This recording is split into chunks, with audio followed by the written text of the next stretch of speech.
There wasn't supposed to be a wait. Just a quick check, a nod, a wristband, and in. But the second RM stepped under the crooked strip of purple light above the door, something misfired. A girl behind him sneezed too loudly, bent forward, bumped the guy in front of her, and his phone shot out of his hand like a loose coin, skidding across the wet pavement until it hit the security guard's boot with a dull tap that sounded far too sharp for something so small. The guard didn't move at first. He just stared down, then at the three men waiting. RM in the middle, hood pulled low, shoulders tense in a way that looked like posture, not fear. And everyone else pretended they hadn't seen the accident until someone snorted a laugh, high-pitched and mistimed. The kind that doesn't belong anywhere near a place like this. The guard finally bent, picked up the phone, saw the lit screen, swiped it off without asking, then pressed a finger to the earpiece on his collar. "Hold on," he muttered. Not to RM, not to anyone specific, but into the static of the radio already crackling in his ear. That was the beginning of the stall. No explanation, no gesture. Just the slow, rude pull of time, tightening around the entrance, while the line. 3 people, not enough to hide, stood frozen in the shallow pool of neon that made everyone's skin look wrong. A second guard appeared behind the glass door. Didn't open it, just stared, then spoke into his radio as well, lips moving fast. People on the sidewalk began noticing. Not through recognition, not yet, but through behavior. 3 men waiting when nobody waits here. A guard checking something when nothing ever needs checking. The strange way the door stayed closed, even though strobe light spilled out in jittery bursts from inside. A girl in an oversized jacket slowed down, half turned, frowned, tried to decide whether this was normal or interesting, and then kept walking. But her friend didn't, stopping just long enough to whisper, "Why are they checking him?" RM didn't move. He only shifted his hand in his pocket, not fidgeting, just anchoring himself against the moment stretching in front of him. A staff member stepped out halfway, eyes flicking up, down, then over RM's face with a speed that wasn't neutral. Too quick, too assessing, before retreating back inside. The door slapped shut. Another static burst hit the guard's earpiece. "Stand by," a voice rasped through, loud enough that even people near the curb heard it. Someone laughed nervously. Someone else flinched. 2 girls coming from the corner slowed almost in sync, both pretending to check their phones, except one held hers upside down. The guard shifted his weight, scratched the back of his hand, then looked straight at RM, finally, directly. But didn't wave him in. Didn't wave him away either. Just held the stare long enough that the people gathering behind RM started doing the math. Too long, too weird, too obviously wrong. One boy whispered, "Why's he waiting?" Another answered, "They're checking something," though no one had asked him. A car rolled by, bass rattling its doors, and the vibration made the neon above them buzz louder, harsher, like it didn't want to be part of this. The radio crackled again, impossible to ignore. "Confirm ID visual." The guard repeated it out loud by accident, voice flat and too clear. "Confirm ID visual." That was the first true wrong note. People blinked. A girl stopped chewing her gum. Someone reached up to adjust a beanie that didn't need adjusting. RM's jaw tightened for half a second. Not an expression, just a muscle firing on instinct. And suddenly the crowd understood. Not who he was, not yet, but that he was someone who should not have been asked to wait. The sidewalk shifted. A breath caught. A ringtone chirped too brightly. And the guard, still holding the phone that wasn't his, still blocking the door that wouldn't open, repeated the line into the air like a verdict. "Wait here." The order to wait here didn't echo. Nothing echoed in this place, but it landed with a weird thud, like someone had dropped a suitcase full of glass behind everyone's ribs, and the people closest to the entrance reacted first. A girl in a denim skirt jerked her head up too fast, smacked it against her friend's chin, cursed, laughed, then tried to pretend none of it had happened, rubbing her jaw while stealing a quick, guilty glance at RM's profile. The guard still held the fallen phone in his hand, not returning it, not using it, just gripping it too tightly like a piece of evidence, while the radio on his shoulder hissed and spat small bursts of static that made the crowd shift uneasily, because everyone understood something was being checked, but nobody knew what, and nobody would admit they cared. A guy wearing a lanyard from some conference approached the door, saw the trio standing there like an unresolved problem, then pretended to take a call, backpedaling into the street without ever lifting his phone to his ear. RM kept his hood low, but the corner of his face was exposed just enough that a girl passing by did a double take so abrupt she choked on her gum, hit her chest with a fist, and coughed out a sound too violent for the quiet moment. Her friend hushed her, but the hushing made it worse. Too sharp, too pointed, drawing 3 more glances toward RM before anyone could stop themselves. Behind him, the second man, broad-shouldered, anxious in the way people get when they're responsible for someone important, shifted closer, as if proximity alone could cancel out the attention. The guard pressed a finger against his earpiece again, muttered, "Yeah, he's still here." And that single pronoun, that careless flick of language, rippled through the line like a warning flare. A boy with a vape paused mid-drag, exhaled too quickly, coughed, then dropped the vape when he realized he was staring. He scrambled to pick it up, palms skidding on the pavement, and the scrape of plastic against concrete was so loud the cluster of girls at the curb all flinched at once. One of them lifted her phone instinctively, then shoved it down into her bag, as if the act itself might incriminate her. The second guard reappeared behind the glass, spoke again into his radio, then raised his eyes just enough to look at RM, really look. And the recognition wasn't full, wasn't certain, but it flickered, like a match trying to catch. He didn't open the door, he backed away instead. People noticed, not who RM was, just that the staff didn't want him inside. The club's bass rattled the metal frame of the entrance in disjointed bursts, like it was glitching, and someone muttered, "Why aren't they letting them in?" Too loudly, too close. And the question lingered in the air, with a sharpness that drew attention no one knew what to do with. A girl with glitter smeared under one eye walked by, stopped, backed up 2 steps, pretended to tie her shoe, then stayed crouched longer than any shoelace required, peeking under her arm in a way she thought looked subtle. The man to RM's left shifted forward, almost stepping into the guard's space, but the guard extended his palm, not aggressively, just firm, blocking the path without touching him. RM didn't move, didn't protest. His stillness made it worse. A group of boys arrived from the corner, loud and stumbling, pushing each other toward the entrance, until they saw the frozen scene, the guard, the tension. Their laughter faltered. One whispered, "Why is it locked? It's never locked." Another frowned at RM's height, his posture, the faint outline of his jaw. "Is that? No, can't be." The words tangled. RM turned his head slightly, not enough to be readable, just a pivot. And that movement alone made 2 girls gasp softly, stepping back without meaning to.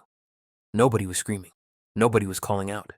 But the tension had mass now, curling around ankles, stiffening spines, making every glance too fast, too guilty, too deliberate.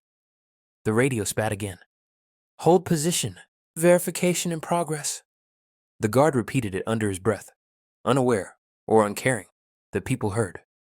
Verification. A word that didn't belong to nightlife. A word that made the scene feel wrong in a way no one wanted to articulate. A bearded guy in a leather jacket got too close, trying to see past RM's hood, and the manager type stepped in front of him instinctively, blocking his view. Leather jacket backed off with a muttered, "Okay, chill." But he didn't leave.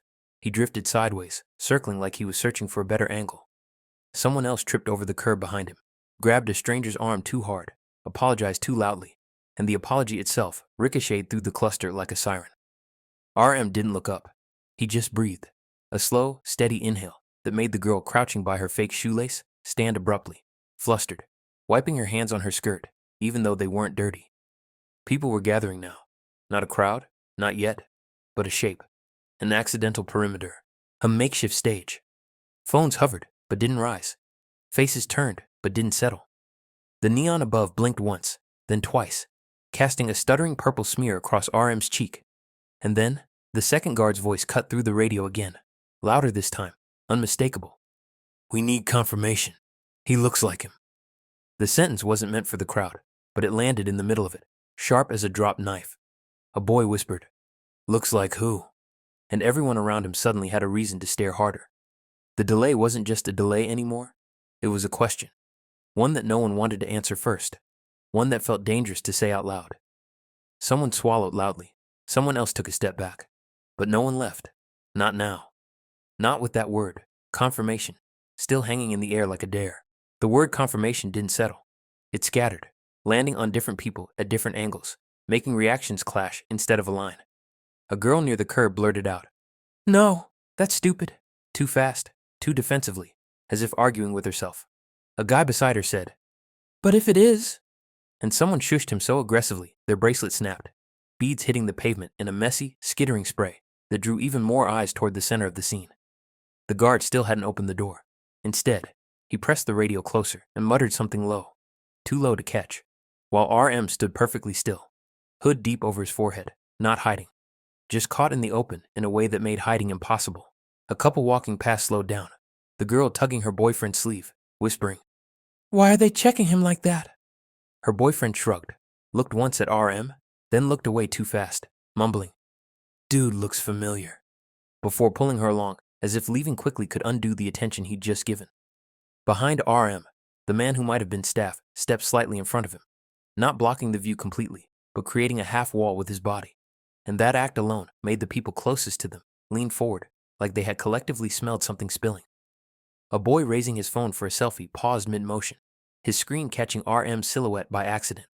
His friend slapped his hand down immediately, whispering, "Don't. Are you crazy?" The boy hissed back, "I wasn't." But the denial came too late, too loud, and three girls snapped their heads toward him, eyes flicking from his phone to RM's hood to the guard's tightening posture. Inside the club, the light shifted from purple to sickly orange, a low synth note sliding through the doorframe like a warning, and one of the girls murmured, "Why isn't he going inside?" even though she knew no one would answer. A guy in a blazer approached the door confidently, only to freeze when he registered the tension. He pivoted, pretending he'd suddenly remembered something important, but he didn't leave. He hovered, half-turned, watching with the awkwardness of someone who wanted to be part of the moment but feared responsibility if it escalated. The guard's radio crackled again, sharp, almost panicked, and this time, the voice on the other side didn't whisper, "We need a visual. He's matching the description." The sentence sliced through the air, and the crowd reacted in fragments. Someone gasped, someone snorted, someone whispered, "No fucking way," too loudly. Someone else choked on their drink and coughed wetly onto the pavement. The man beside RM shifted again, whispering something directly into his ear. Just a few rushed syllables no one caught, but everyone saw RM tilt his head slightly, a reflexive acknowledgement that made the girl in the silver jacket slap her own cheeks gently, as if forcing herself to focus.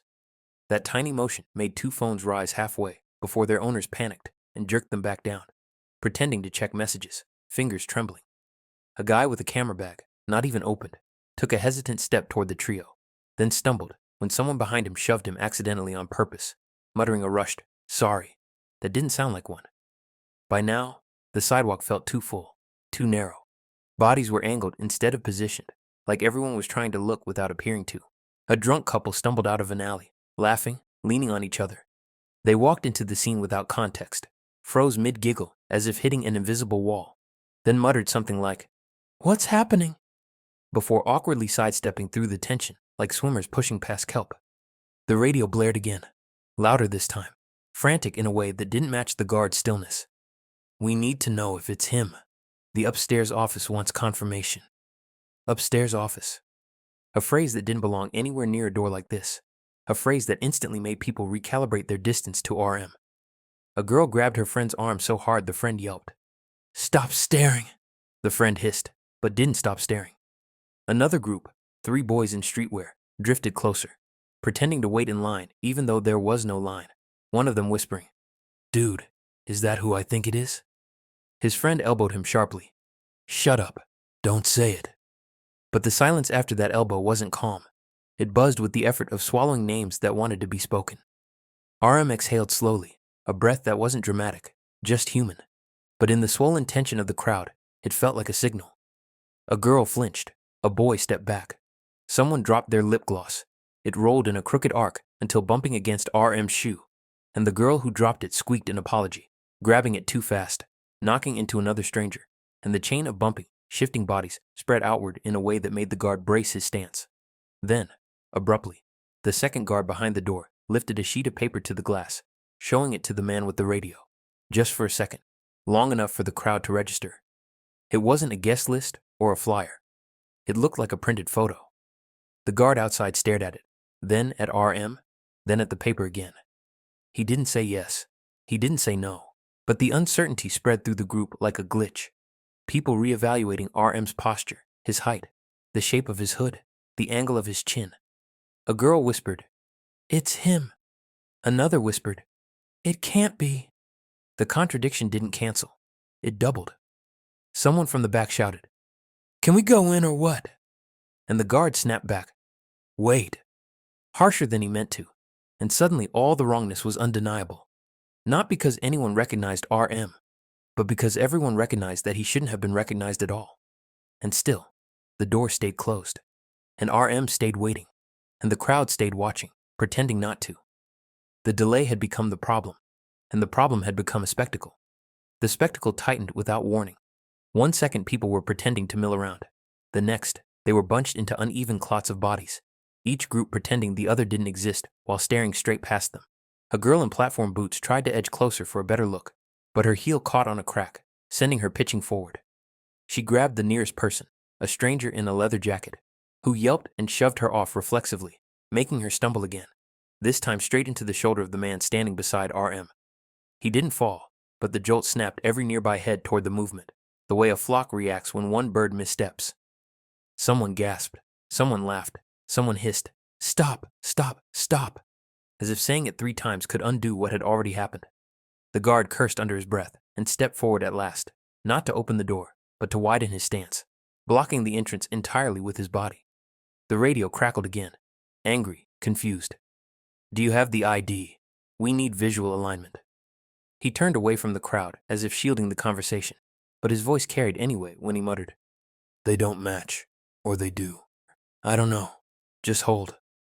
That uncertainty bled into the crowd instantly. A boy near the curb whispered, "If it's not him, why are they doing all this?" Another answered, "If it is him, why is he out here?" And the contradiction slammed into the cluster like a shove. RM hadn't moved, but suddenly everyone around him shifted. Subtle, instinctive adjustments that exposed how much attention he was drawing. A man in a beanie ducked behind another person, as if hiding from his own curiosity. A girl lifted her phone halfway, then panicked and stuffed it under her arm so clumsily she dropped it, the thud echoing across the pavement like a slap. Her friend grabbed it off the ground and snapped, "Are you insane?"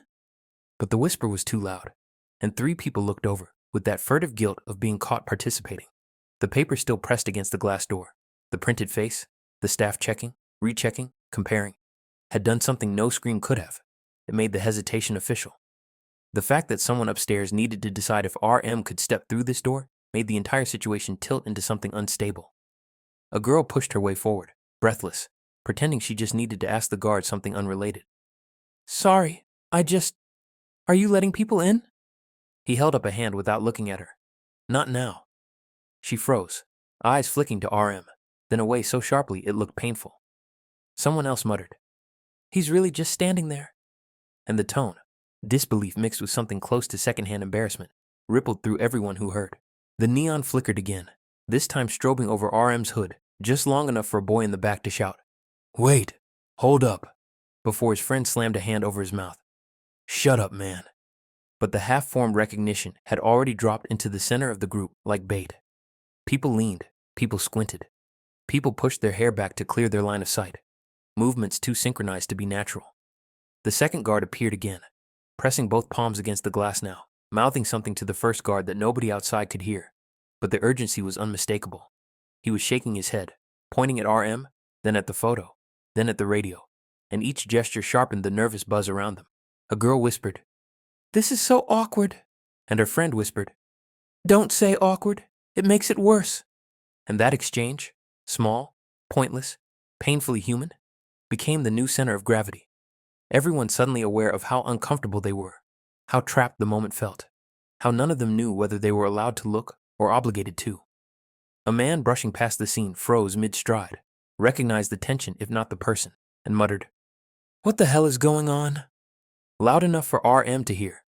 RM didn't react, not with surprise, not with acknowledgement, just a subtle tightening at the corner of his mouth, a breath that wasn't quite deep enough, a stillness that wasn't enough to be read as calm. The guard finally clicked his radio off, lowered his hand, and looked at RM like he wasn't sure whether to apologize or interrogate him. But before he could speak, someone behind the crowd whispered a name. Quiet, shaky, unfinished. Just a fragment. Just enough to make 5 people turn at once. Not a scream, not confirmation, not yet. But the moment right before a match hits oxygen.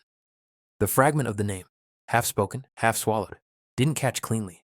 It sputtered through the crowd, making people look the wrong way first, before snapping back toward RM, like they'd all realized at different speeds what they thought they'd heard. Someone reacted too fast. A girl near the front straightened, eyes widening, and her elbow knocked into the guy beside her. He cursed, swung his arm back instinctively, and clipped another stranger's cup, sending sticky liquid splattering across shoes, jeans, the pavement. The splash made 3 people jump back, one stepping directly onto someone else's foot, eliciting a yelp that broke whatever thin composure the crowd still had. The guard barked, "Back up. Everyone back up." But no one listened.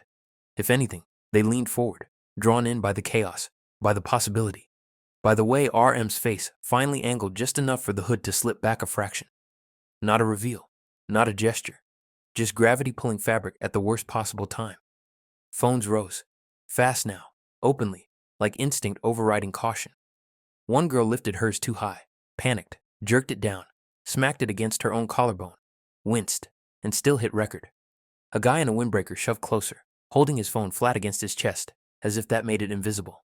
The beanie-wearing man, who'd been hiding behind people, finally stepped out, staring straight at RM with a look that said he didn't need confirmation anymore. And that was it. The break. Someone said the name again, fully this time, not shouted, but clear. RM. The sound didn't echo. It split the air like bad stitching tearing open. A wave of messy reactions tripped over each other. Someone gasped too dramatically. Someone whispered, "No way," like a prayer. Someone laughed in pure nerves. Someone else muttered, "Shit," under their breath, and immediately regretted it. The guard raised his arm as if to form a barrier, but the gesture was pointless. No one was rushing him. They were rushing the moment, the image, the proof. A girl tried to back away, but bumped into a parked scooter, sending it wobbling dangerously before she grabbed it with both hands, eyes flicking between RM and her own trembling grip.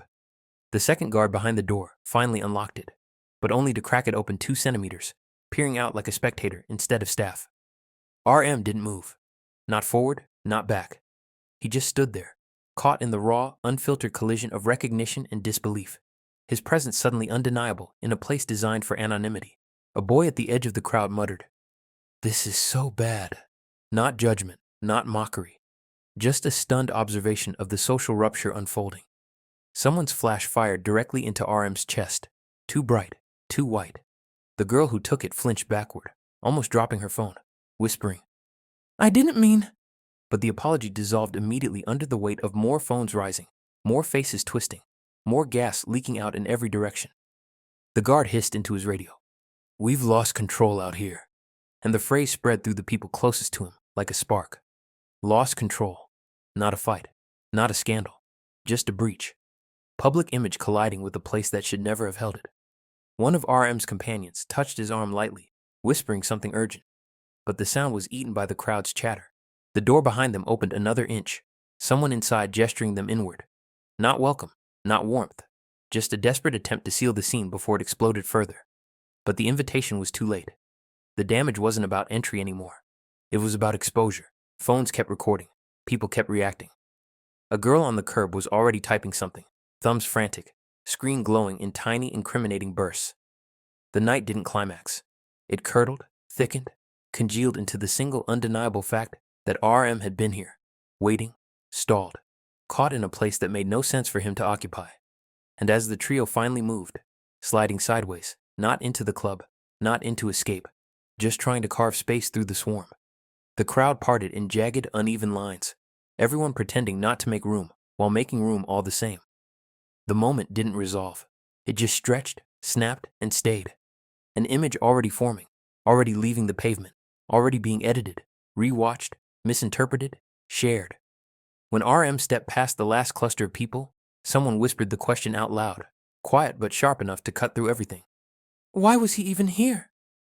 No one answered. No one could. The night simply held the question open, raw and unresolved, daring anyone to look away.